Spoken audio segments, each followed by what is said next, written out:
जय जगन्नाथ। ओम अज्ञानतिमिरान्धस्य ज्ञानाञ्जनशलाकया चक्षुरुन्मीलितं तस्मै श्री गुरवे नमः। नीलाचल निवासाय नित्याय परमात्मने बलभद्र सुभद्राभ्याम जगन्नाथाय ते नमः।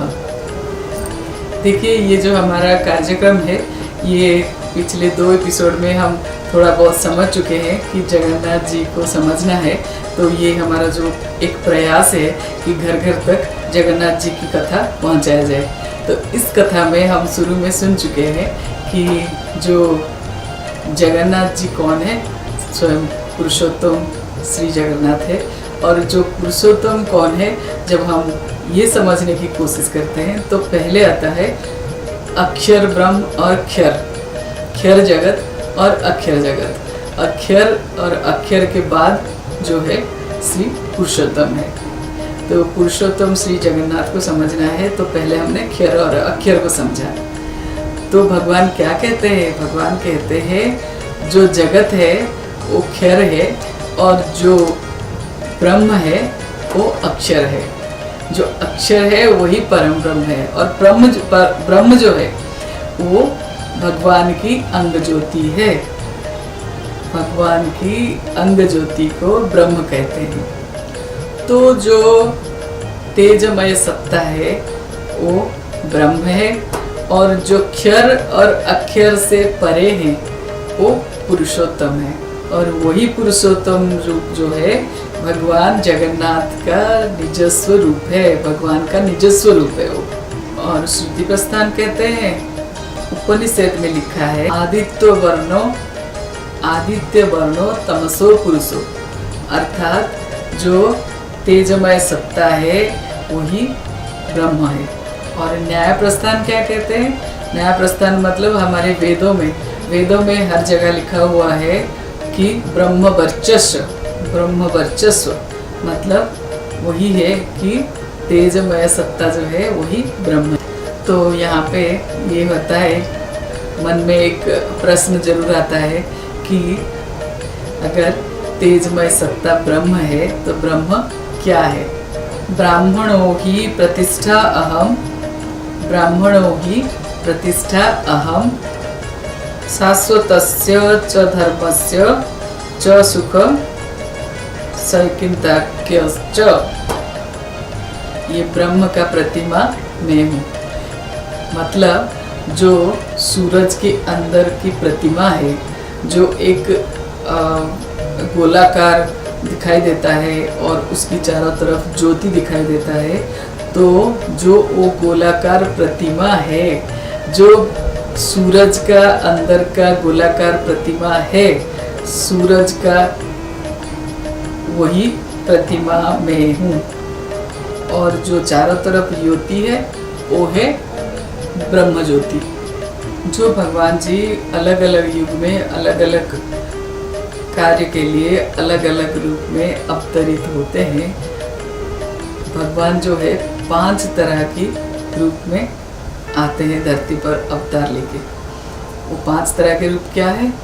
एक है नृप मतलब मनुष्य के रूप में, तिर्यक मतलब पशु पक्षियों के रूप में, छसा मतलब जलचर के रूप में, और मुनि रूप में जैसे नारद मुनि, कपिल मुनि, कृष्णिगर्भा और व्यास मुनि।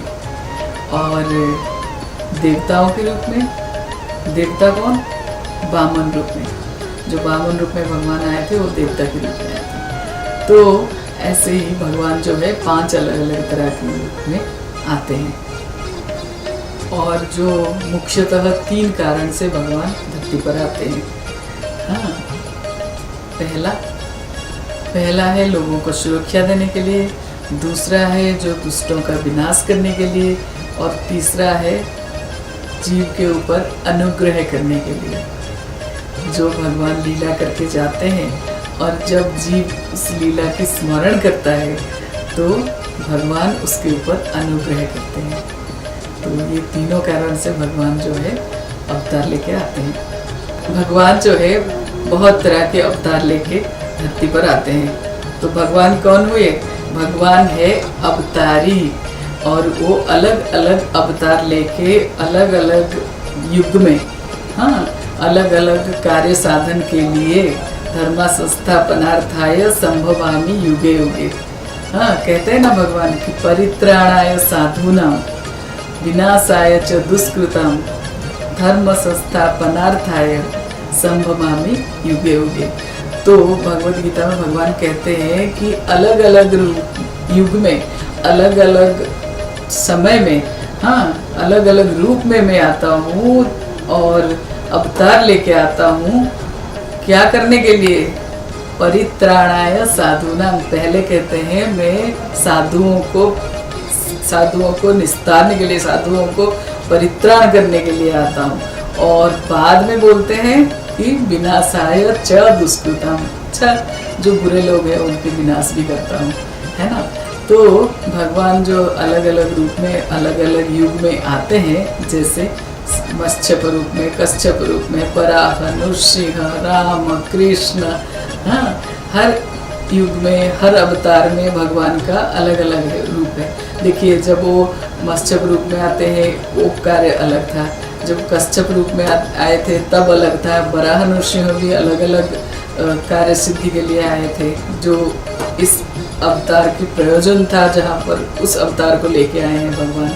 ठीक है, अब जो ये सब रूप लेके आते हैं तो वो तो प्रयोजन को पूरा करने के लिए आते हैं, लेकिन जब वो कोई रूप नहीं लेते हैं और जो अपनी निजस्व रूप में होते हैं भगवान, तो कैसे होते हैं और उनको क्या कहते हैं?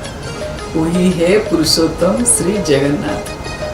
भगवान जब कोई अवतार नहीं लेके आते हैं, जब अपने निजस्व रूप में रहते हैं, उसी को कहते हैं पुरुषोत्तम श्री जगन्नाथ रूप। तो पुरुषोत्तम श्री जगन्नाथ कौन है समझ में आ गया हमें। तो जब हमें ये समझ में आया है कि भगवान जब कोई रूप नहीं लेते हैं तब वो पुरुषोत्तम श्री जगन्नाथ के रूप में रहते हैं, तो ये भगवान जो वैकुंठ के वस्तु है वो हमारे धरती पर कैसे आए, ये प्रश्न जरूर आता है मन में, और आपका भी मन में यही प्रश्न आ रहा होगा।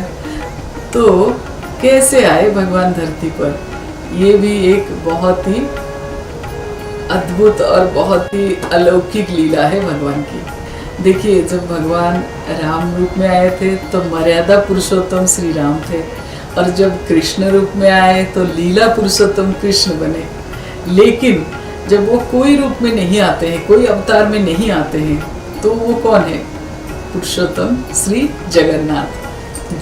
जय जगन्नाथ, जय जगन्नाथ, जय जगन्नाथ। पुरुषोत्तम महात्म्य जो स्कंद पुराण का एक विभाग है, पुरुषोत्तम महात्म्य जो है उसको मंथन दंड बना के अगर हम उसको मंथन करते हैं तो हमें पंचविधा ज्ञान प्राप्त होता है। जैसे दधी को मंथन करने से लवणी प्राप्त होता है, मक्खन प्राप्त होता है, और उस मक्खन को पाने के लिए पहले हमें उस दही को मंथन दंड में मंथना पड़ता है ना। तो ऐसे ही जब हम पुरुषोत्तम क्षेत्र महात्म्य से हमें पंचविधा ज्ञान का प्राप्त होता है। और ये जो पुरुषोत्तम क्षेत्र महात्म्य है, ये सबसे पहले कहाँ प्रकाशित हुआ, ये कहाँ प्रकट हुए? ये प्रकट हुए नैमिषारण्यम में, जो हमारे धरती का हृदय है, हमारे भारतवर्ष का हृदय है नैमिषारण्यम, वहाँ पे प्रकट हुए।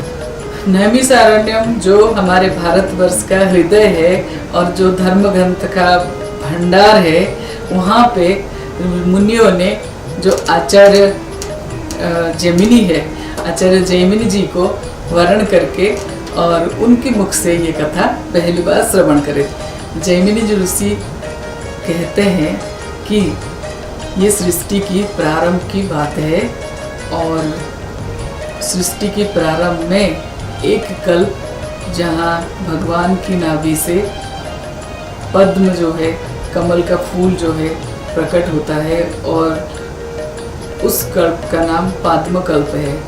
और दूसरा कल्प जिसमें ब्रह्मा जी प्रकट होते हैं, ब्रह्मा जी की प्रकट होने के बाद ब्रह्मा जी सोचते हैं कि क्या करा जाए। तो ब्रह्मा जी का काम यही है कि वो जो अपनी आयु है उसके अंदर वो सृष्टि बनाते हैं। तो ये दूसरे कल्प की बात है। तो सृष्टि बनाते बनाते बनाते ब्रह्मा जी बिल्कुल थक जाते हैं, क्लांत संत हो जाते हैं, फिर आके बैठते हैं, फिर सोचते हैं कि एक बार भगवान से पूछते हैं कि प्रभु, जैसे हर युग में अलग अलग रूप में भक्तों को आप उद्धार करते हैं और जीव का मुक्ति प्राप्त होता है, जैसे सतयुग में तपस्या के रूप में, फिर आपका तृतीय युग में जो है यज्ञ के रूप में, फिर द्वापर युग में आपका तप के रूप में, और कलयुग में जो है नाम संकीर्तन है। तो ये सारे करने से इंसान का मुक्ति होता है। तो ब्रह्मा जी कहते हैं लेकिन प्रभु, ये जो कलियुगी इन मनुष्य है, इनका बिना ये सब करे हुए भी कभी मुक्ति संभव है? क्योंकि हर बार ब्रह्मा क्या करते हैं कि सृष्टि बनाते हैं। अब जब ब्रह्मा जी का 100 दिन खत्म होता है, फिर सृष्टि जो है भगवान में विलीन हो जाता है। और जब वो महाविष्णु में सारे ब्रह्मांड जो है विलीन हो जाता है, फिर ब्रह्मा जी का एक रात के बाद जब उनका एक दूसरा जन्म होता है, एक जन्म के बाद जब दूसरा जन्म होता है ब्रह्मा जी का, तब फिर से सारे सृष्टि जो है प्रकट होते हैं। तो सारे ब्रह्मांड जो है प्रकट होते हैं। तो ब्रह्मा जी जो है फिर ब्रह्मांड बनाने में लगते हैं। तो ये हर बार का प्रक्रिया है। तो वो भगवान से पूछ रहे हैं ब्रह्मा जी कि भगवान, तो ये जो विष्णु जी से पूछते हैं और ये पूछते हैं कि जो जीव है इसका बार बार जन्म लेना, बार बार भगवान में विलीन हो जाना, फिर बार बार जन्म लेना, ये क्यों है? और ये जब एक बार जन्म लेते हैं, जब एक बार ये शरीर त्याग करके मुक्ति मिल जाता है, तो फिर इनका एक ही बारी में मुक्ति क्यों नहीं होता है? ये बार बार जन्म क्यों लेते हैं? तो भगवान कहते हैं कि देखो, जो जीव जो कर्म करता है उसका कर्म का जो फल है वो इतना बन जाता है, इतना बन जाता है कि वो एक जीवन में ख़त्म नहीं होता है। तो क्या करना होता है फिर? अगर एक जीवन में कर्म फल खत्म नहीं होता है, तो इस कर्मावरण को खत्म करने के लिए फिर दूसरा जन्म लेना पड़ता है, फिर दूसरा संसार में जीते, फिर तीसरा जन्म लेना पड़ता है। तो अपने अपने कर्म और अपने अपने कर्मों की फल की प्रारब्ध के हिसाब से जीव जो है बार बार जन्म लेता है, बार बार इसको भोगता है। और जब सब कुछ खत्म होता है तब जाके उसको मुक्ति मिलता है। और इसमें कई करोड़ों साल जो है गुजर जाते हैं। तो इसीलिए हमें भी बार बार सृष्टि बनाना पड़ता है, बार बार ब्रह्मांड बनाना पड़ता है, ताकि जीव जो है अपने कर्म फल को, अपने कर्मावरण को खत्म कर पाए। तो ब्रह्मा जी कहते हैं, प्रभु, ये जो अपने जीव है, ये क्या बिना कर्म फल भोगे इनकी मुक्ति का कोई उपाय नहीं है? क्या ये कभी मुक्त नहीं हो सकते बिना कर्म फल को भोगे? तो भगवान कहते हैं, हाँ है ना, इसकी भी व्यवस्था है। तो एकदम से ब्रह्मा जी जो है सोचने लगते हैं, अरे वाह, ये कहाँ पर है? तो कहते हैं, हे भगवान। तो ब्रह्मा जी कहते हैं, भगवान, मैंने तो पूरे ब्रह्मांड बनाए, लेकिन ऐसे तो कोई व्यवस्था नहीं बनाई कि जीव जो है क्या करने से बिना कर्म फल को भोगे मुक्ति मिल सकता है उसको। तो भगवान कहते हैं, ब्रह्मा, तुमने ब्रह्मांड बनाया? तो बोले, हाँ प्रभु बनाया। फिर बोलते हैं कि तुमने 14 भुवन बनाया? तो बोले, हाँ प्रभु बनाया। तो कहते हैं, भूलोक बनाया? तो कहते हैं, हाँ बिल्कुल, ब्रह्मांड के मध्य भाग में भूलोक है। तो कहते हैं, अच्छा, फिर तुमने वहाँ 7 वर्ष बनाए? तो कहते हैं, हाँ 7 वर्ष बनाए हैं। 7 वर्ष मतलब 7 जो कंटिनेंट है ना हमारा, उसी को कहते हैं 7 वर्ष। तो भारतवर्ष बोलते हैं ना, यही भारतवर्ष को अजनाब वर्ष बोलते हैं। तो भगवान कहते हैं तुमने अजनाब वर्ष बनाया? तो ब्रह्मा जी कहते हैं हाँ बनाया, अजनाब वर्ष भी बनाया। कहते हैं अच्छा, उसमें जो है पूर्वी तट पर एक नीलांचल पर्वत है, और उस नीलांचल पर्वत की शिखर पर जो कि महोदधी के किनारे है, जो कि समुद्र के किनारे है, उस नीलांचल पर्वत की चोटी पर मैं सदा वास करता हूँ। और मैं चाहे पृथ्वी लोक हो, चाहे तुम्हारा ब्रह्मांड की प्रलय आ जाए, चाहे प्रलय जल से पूरा ब्रह्मांड भर जाए, लेकिन मेरा घर वही है और मेरा वो निजी स्थान है, निजी घर है, वो मेरा निजी स्थान है जहाँ पर मैं निरंतर रहता हूँ। तो ब्रह्मा जी आश्चर्य हो गए, बोले अरे वाह, मैंने तो देखा ही नहीं ऐसी कोई चीज़ है। एकदम से भागे ब्रह्मा जी देखने के लिए। तो जब ब्रह्मा जी देखने के लिए भाग के गए, कहाँ पहुँचे? जगन्नाथपुरी, जो अभी जगन्नाथपुरी है, वो नीलांचल धाम, वो शंख क्षेत्र, वो जगन्नाथ जी का अपना निजी घर, वहाँ पहुँचे जाके। तो क्या देखे ब्रह्मा जी वहाँ पे?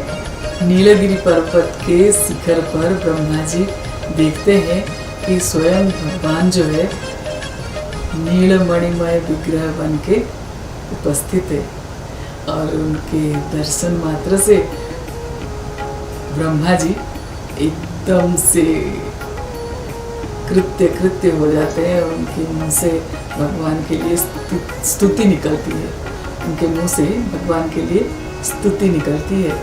और क्या देखते हैं? नीलमणिमय विग्रह, उनके साथ महालक्ष्मी जी जो कि वीणा वादन कर रही है, उनके हाथ में वीणा है, और उनके साथ दूसरी तरफ शेषनाग बलभद्र जी है, और सामने सुदर्शन चक्र और गरुड़ विराजमान है। गरुड़ और सुदर्शन चक्र भी मानवीय रूप में विद्यमान है। सब किरीट, कंगन, मुकुट, माला ये सब पहने हुए हैं, और सब जीवंत रूप में बैठे हैं। और मैं महालक्ष्मी जी वहाँ पे मंद मंद वीणा वादन कर रहे हैं।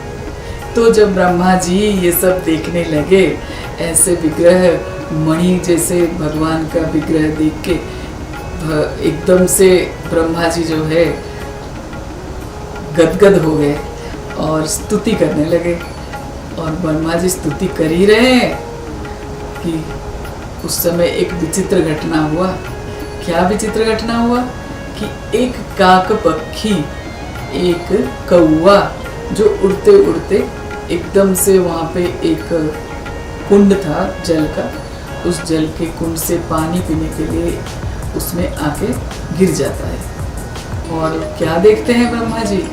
वहाँ गिरते ही वो काक पक्षी जो है चतुर्धा रूप, शंख चक्र गदा पद्मधारी विष्णु का रूप होके उसकी मुक्ति हो जाता है।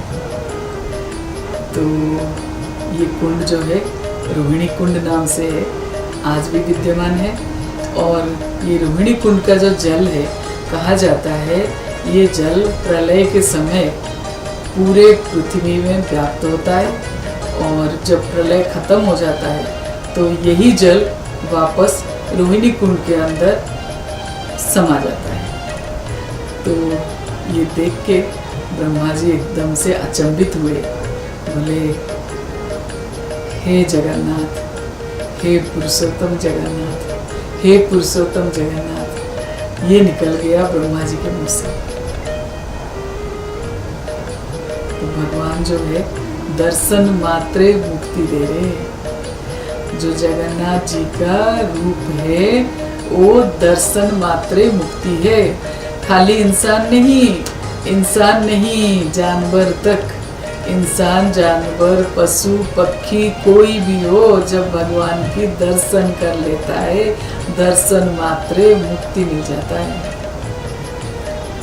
ऐसे दूसरा धाम कोई नहीं है पूरे ब्रह्मांड में जहाँ जगन्नाथ जी का निजी घर हो, निजी स्थान हो और दर्शन मात्र से मुक्ति हो।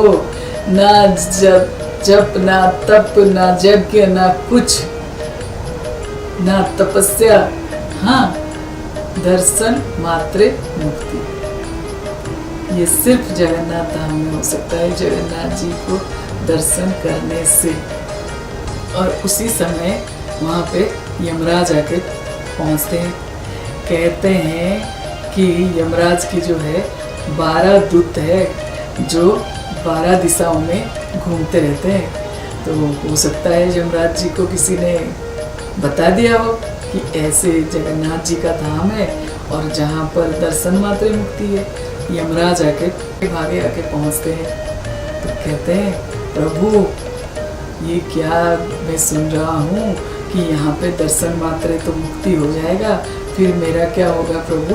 न्याय करने के लिए तो मैं बैठा हूँ, हाँ लोगों का, जीवों का पुण्य कर्म और पाप कर्म का फल देने के लिए, न्याय करने के लिए, उनको सजा देने के लिए, उनको पुण्य भुगाने के लिए, ये सब करने के लिए तो मैं हूँ, तो मेरा तो स्थिति ही खत्म हो जाएगा प्रभु। ये कैसा रूप है आपका और ये कैसा लीला है? तो भगवान जो है एकदम से स्मितहास में, हाँ स्मितहास होके लक्ष्मी जी की तरफ इशारा करते हैं।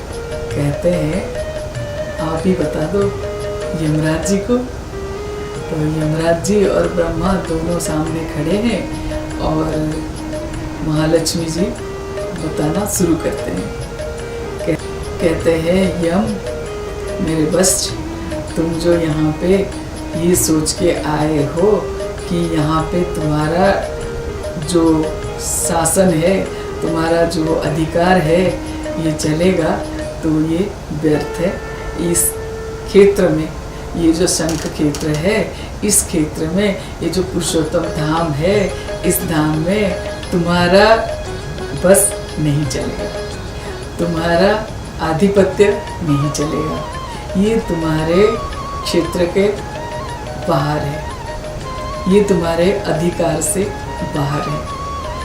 तो यमराज जी जो है कहते हैं प्रभु फिर तो सारे जीव यहीं पहुंच जाएंगे, आपके दर्शन करेंगे और मुक्ति मिल जाएगा, फिर मेरा क्या होगा?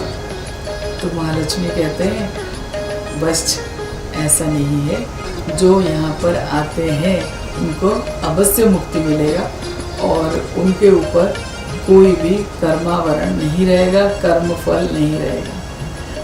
तो बाकी दुनिया में, ब्रह्मांड में जितने भी जीव जगत है उसके ऊपर तुम्हारा अधिकार रहेगा। तो देखा आपने, ये जो जगन्नाथ जी है ये भक्त वत्सल है, ये कृपा निधान है, ये आनंद कंद है, ये अहित की कृपा करते हैं भगवान जो है भक्त के ऊपर, जो उनके सामने दर्शन करने आता है उसके ऊपर इतना कृपा करते हैं कि उसका अगला पिछला प्रारब्ध, अगला और पिछला जो कर्म है सब खत्म कर देते हैं और उसको मुक्ति दे देते हैं।